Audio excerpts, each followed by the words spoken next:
Welcome to the O'Connor Elder Law channel. I'm your host, Melissa O'Connor. I'm a Florida-based elder law attorney who does estate planning, focusing on long-term care needs, commonly referred to as Medicaid planning, and I do probate, and I do them well. Today I wanted to talk to you about a tool we use in the Medicaid planning world called spousal refusal. You may have heard stories in the news about spouses getting divorced so that a sick spouse is able to qualify for Medicaid, and the well spouse therefore has to divorce their husband or wife that they love very much, specifically just for insurance purposes. And that is not really necessary if you use the tool of spousal refusal.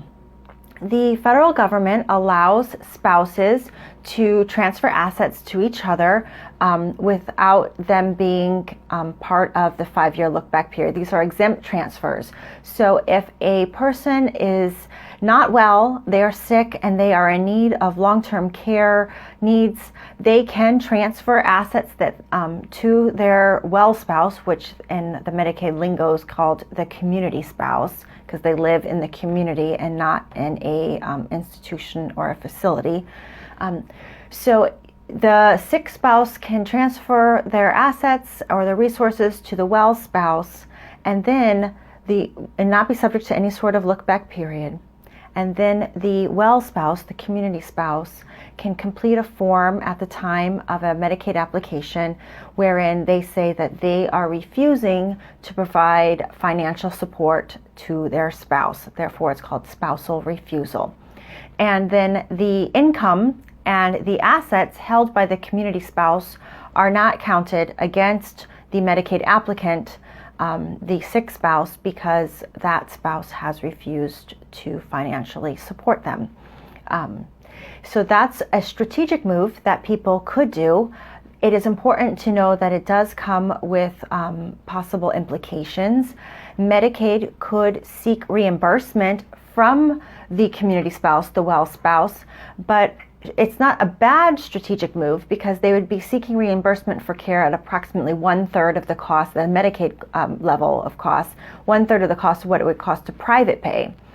And that's just that they may seek reimbursement, they may not.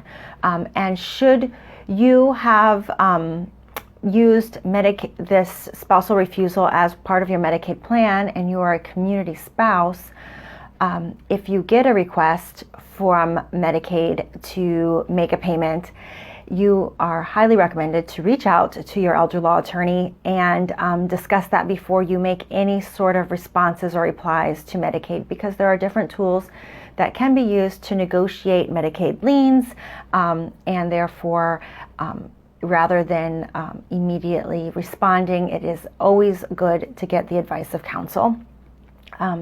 If you think that spousal refusal is a tool that interests you as part of a Medicaid plan, I highly encourage you to reach out to an elder law attorney and seek a consult and get some more information about it.